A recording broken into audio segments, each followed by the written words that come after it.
मेरे मोहतरम भाइयों, क्या आपने कभी सोचा है कि रोजे की हालत में बीवी की 3 नाजुक चीजें देखना क्यों जरूरी होता है? ये कोई आम बात नहीं, बल्कि इसके पीछे ऐसे राज छुपे हैं जिन्हें जानकर शायद आपके रोंगटे खड़े हो जाएं। कुछ लोग इसे मामूली समझकर नजरअंदाज कर देते हैं, मगर हकीकत में ये मामला इतना गहरा है कि अगर आपने इसे समझ लिया तो आपकी सोच हमेशा के लिए बदल जाएगी। मैं जानती हूँ आपके दिल में बेचैनी बढ़ रही होगी, आपके जहन में सवालात उठ रहे होंगे कि आखिर ये 3 चीजें कौन सी हैं?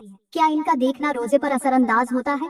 क्या ये दीन का कोई ऐसा पहलू है जिससे हम नावाकिफ हैं, या इसके पीछे कोई ऐसी हिकमत है जिस पर हमने कभी गौर ही नहीं किया? अगर आप जानना चाहते हैं कि आखिर इस मौजू में ऐसा क्या खास है जिसे सुनकर लोग दंग रह जाते हैं, तो बस मेरे साथ जुड़े रहें, क्योंकि इंशाअल्लाह मैं आपको वो बताने जा रही हूँ जो आपको हैरत में डाल देगा।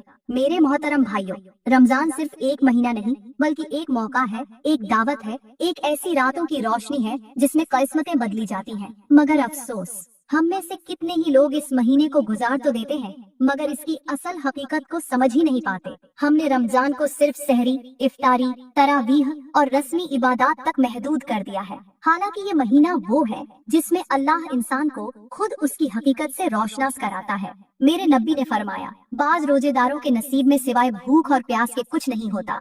क्या हमने कभी सोचा कि हम इस जुमले में आ रहे हैं या उन खुश नसीबों में जिन्हें अल्लाह रमजान में बख्श देता है? ये महीना महज इबादत के लिए नहीं आया, ये हमारी इस्लाह के लिए आया है, हमारी सोच को झंझोड़ने आया है, हमें आईना दिखाने आया है। ये हमें सिखाता है कि ताकतवर वो नहीं जो दूसरों को नीचा दिखा दे, बल्कि ताकतवर वो है जो खुद को कंट्रोल कर ले। मेरे भाइयों, पानी का कतरा खुद को समुंदर से अलग कर ले तो वो खश्क हो जाता है। इंसान खुद को अपने रब से जुदा कर ले तो वो नेकियों से महरूम हो जाता है। आज हमारे दिल सख्त हो चुके हैं, हमारी आंखों में वो तौबा के आंसू नहीं जो रमजान की रातों में बहने चाहिए, और यही हमारी सबसे बड़ी बदबख्ती है। याद रखो, नियतों में इखलास न हो तो इबादत भी बोझ बन जाती है, दिल में तकवा न हो तो सजदे भी जमीन से टकराकर वापस आ जाते हैं, और जुबान पर अल्लाह का नाम हो मगर किरदार में उसकी नाफरमानी हो तो इबादत भी रायगां चली जाती है। रमजान हमें ये सिखाने आया है कि रोशनी के बिना चिराग बेकार है, अमल के बिना नियत बेकार है, और हकीकी तब्दीली के बिना रमजान गुजारना बेकार है। मेरे भाइयों, अल्लाह ने मौका दिया है, अपने दिलों को नरम कर लो, अपनी दुआओं को खुलूस से भर लो, अपनी जिंदगी को संवार लो, क्योंकि शायद ये रमजान हमारी जिंदगी का आखिरी रमजान हो। मेरे मोहतरम भाइयों, जब कोई शख्स सफर पर निकलता है तो वो सबसे पहले अपनी मंजिल का तयन करता है, रास्ते की मुश्किलात को देखता है और फिर अपने साथ वो चीजें लेकर चलता है जो उसके सफर को आसान बनाए। मगर सोचने की बात ये है कि हम सब एक बहुत बड़े सफर पर हैं, एक ऐसा सफर जो इस दुनिया से निकलकर आखिरत की तरफ लेकर जाएगा।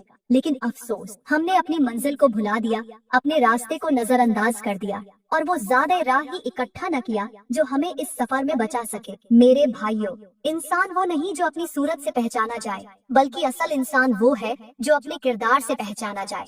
आज हम